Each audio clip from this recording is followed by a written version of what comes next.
Okay. What's happening on the left and right side of our graph? Both sides is doing what? Going up. Good. So what are we going to write? Both sides have positive infinity in behavior. Good job.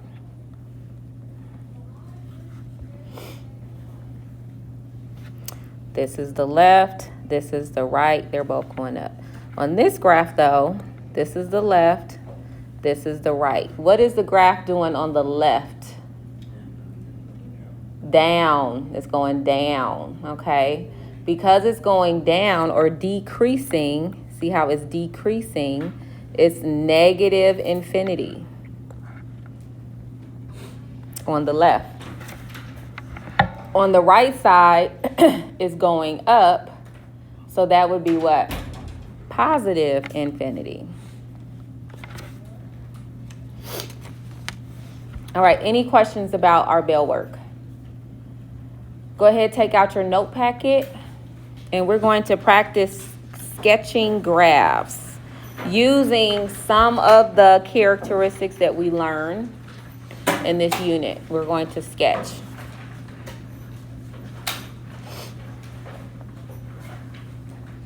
And we're really going to only focus in on 2 characteristics to help us sketch our graph, to make it simple.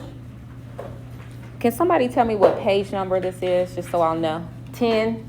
All right, so let's go to page 10 in our notes.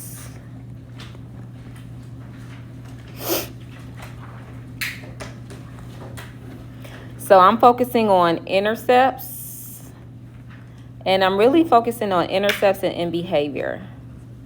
Some of the other things could be a little bit, they're all helpful, but those are the 2 things that will help us the most. Intercepts and in behavior. That's going to help us sketch our graphs. All right, so let's go ahead and look at this first one. It says sketch a linear function. So because it tells us that it's linear, I know that it's going to be a straight line. It's kind of like playing the game of Clue. We have to use these clues to figure out what is the graph going to look like. Thank you. All right, so we're going to use these clues to create our graph. So it told us our y-intercept, where is our y-intercept?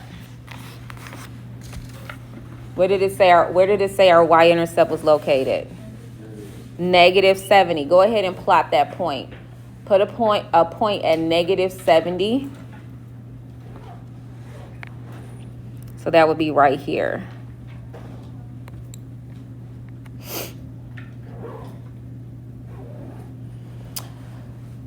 Now it also gave us another clue. It says that for values of x greater than -30. So this tells us that I have an x-intercept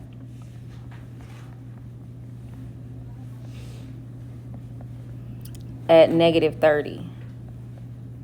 Let's go ahead and put a point there.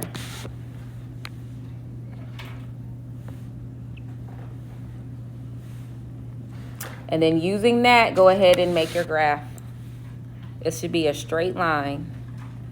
Okay, it's kind of hard for me to make my straight line here because I can't use a ruler, but that's pretty much as straight as I can get it. And that's it. So we just used our graph to show what is the graph going to do. Now let's go ahead and talk about this in behavior statement. Thank you, Stacy. I'm sorry, you just the getter-upper for today. You can just put it on my desk. Okay, so right here, this is the right side. This means that the right arrow is going to go down, and this is telling us that the left arrow should go up. Does our graph do that? Does our graph go up on the left and down on the right? All right, so we know we sketched it correct. And that is what our graph should look like. Okay. Now let's do another one. Now let's talk about a nonlinear. So now we have, now let's talk about a graph that's not a straight line. So this one is not a straight line. Let's go ahead and plot what we know. We know that it has a y-intercept at +3. So that'll be about right here in between 2 and 4. We know that it's not going to be a straight line.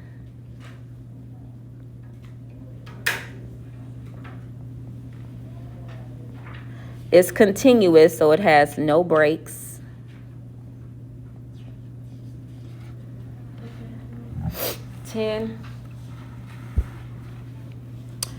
All of the x values are positive. It has the lowest point is at 0.3, but the main thing here is our end behavior. So here is telling us that on the right, the arrow goes up, and on the left, the arrow goes up. So we have to make a graph. It goes through that one point, and both sides go up. So we sketched a graph that looks like it meets all of the criteria in that scenario.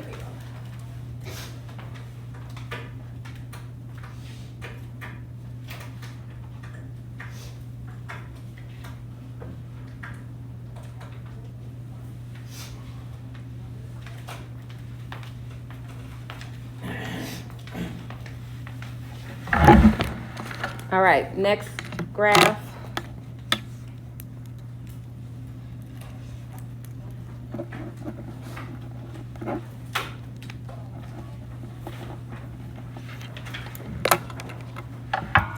Let's look at example.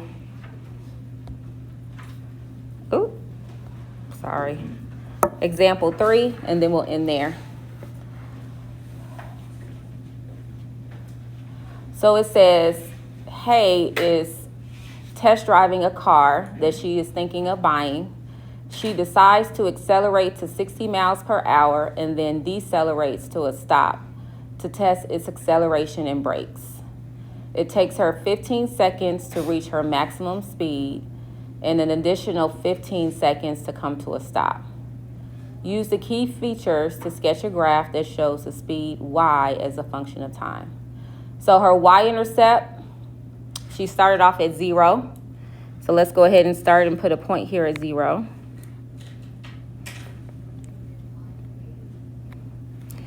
This function is nonlinear.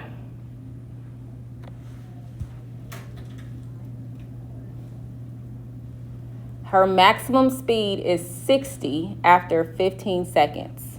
So at 15, we're going to put a point at 60. So 15, we're going to go up to 60. Let's put a point right here.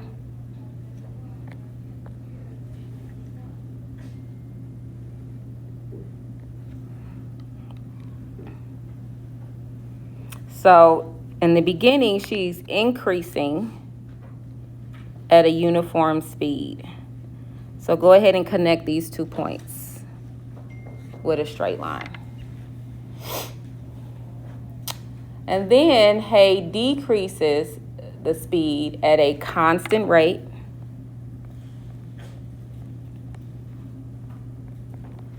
Until she reaches 0 miles per hour. And she's going to do that for an additional 15 seconds. So that means 15 plus 15 is 30. So when she hits 30, she's going to hit 0 again. So we're going to connect that.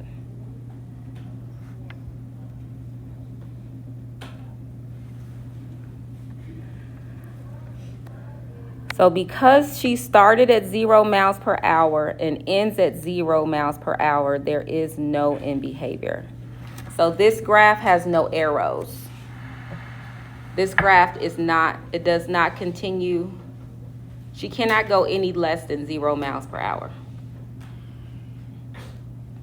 All right, I'm going to pass out homework 3. Homework 3 is due on Monday.